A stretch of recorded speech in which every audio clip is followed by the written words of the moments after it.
cher ami. Lumbu Diambote. À tous mes amis, à tous les gens que j'aime, aux combattants, aux résistants, aux patriotes. Mes amis, je suis triste. Je suis très triste.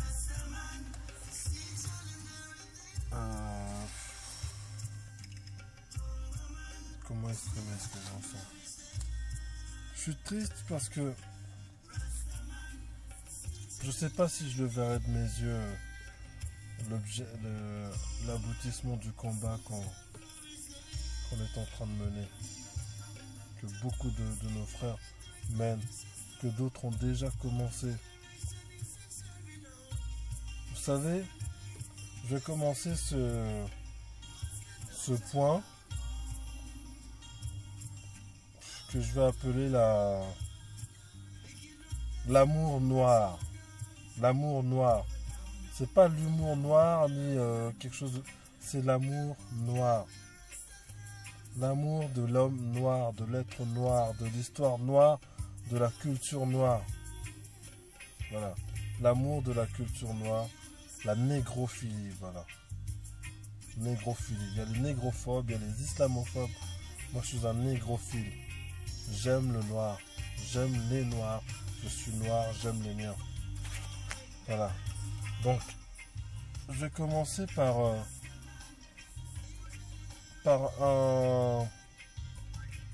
un terme qu'avait utilisé un grand pasteur noir des années 60.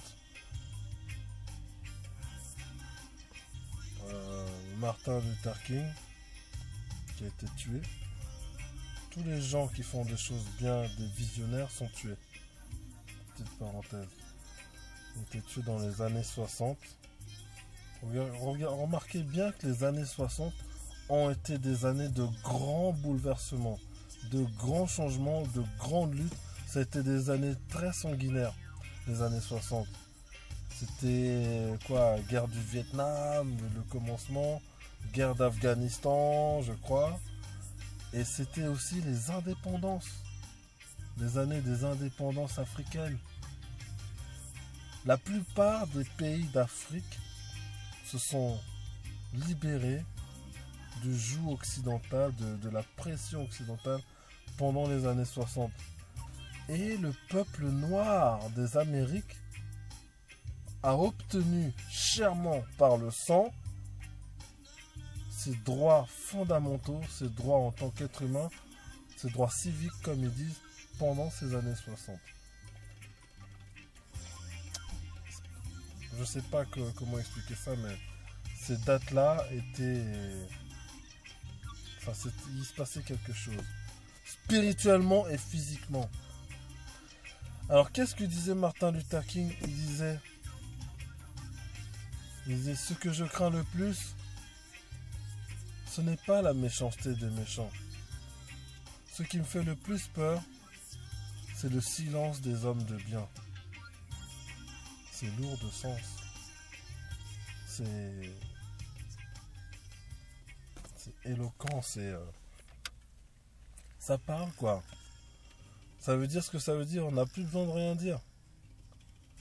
Je ne crains pas la méchanceté des méchants, je redoute, j'ai peur du silence des hommes de bien. C'est-à-dire, il y a combien de gens dans ce monde qui savent que le monde va mal, qu'il y a trop d'injustices, trop de meurtres, de crimes contre les Noirs en général. Les gens qu'on extermine le plus, ce ne sont pas les Arabes, ce ne sont pas les Chinois, ce ne sont pas les Blancs, surtout pas. C'est la race noire, et particulièrement le peuple congolais. Le peuple congolais paye le plus lourd tribut à cette politique libérale,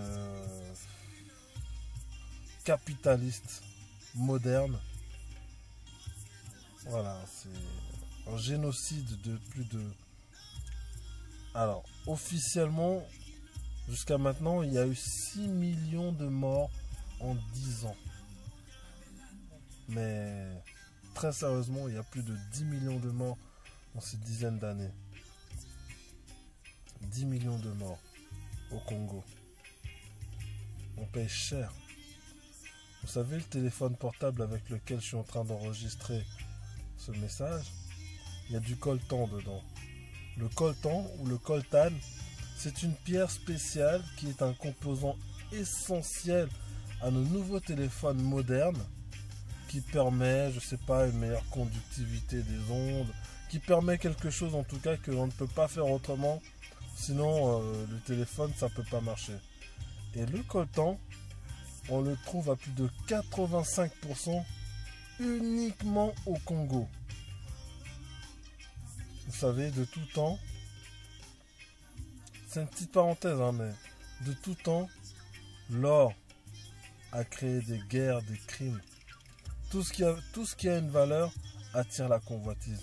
Et la convoitise donne libre cours à la folie des hommes. À l'époque, il y avait le chemin de la soie, c'est le chemin de tous les brigands. Ça, il y avait des crimes. Il y avait la route du poivre. Les poivres, on échangeait avec du poivre. Oui, les épices. Les épices, le poivre et tout, c'était dans les années moyenâgeux. La soie, le poivre. Après, il y avait les alcools, la route du rhum, la route de tous les pirates. Après, il y avait l'or. Enfin, il y a toujours eu l'or de toute façon qui attirait les convoitises. Mais à chaque fois, il s'ajoute quelque chose de nouveau qui attire la convoitise des hommes. Congo, c'est la terre bénie de Dieu. Les richesses sont à profusion, de manière inépuisable. Mais voilà, ce qui fait ma tristesse aujourd'hui, c'est le silence des hommes de bien. Il y a quelque temps, je discutais avec une personne que j'aime beaucoup. Et je ne comprends pas l'incompréhension. Vous savez, la réaction des hommes face à ce qu'ils ne comprennent pas, face à ce qu'ils ne connaissent pas, en général, c'est le repli. C'est la peur. On a peur de ce qu'on ne connaît pas, de ce qu'on ne maîtrise pas, de ce qu'on ne comprend pas. Pourquoi l'homme blanc a-t-il autant peur du noir? Il a peur de l'homme noir. L'homme blanc a peur d'être dominé par l'homme noir. Donc, on vit quoi de nos jours? Qu'est-ce qu'on vit? La société de nos jours, elle est le fruit de quoi? De la pensée de gens capables, de gens influents, qui se sont dit, quoi?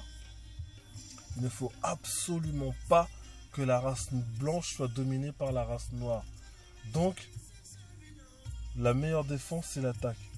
Dominons les noirs pour ne pas être dominés par eux. Vous savez, le racisme, toutes ces guerres, c'est le fruit de quoi? On a peur de l'homme noir. On a peur. On a peur de l'homme noir. On a fait vivre les pires atrocités à l'homme noir. Je vous passe les détails. Viol, massacre, torture, esclavage, colonialisme, famine, guerre, maladie, chicotte,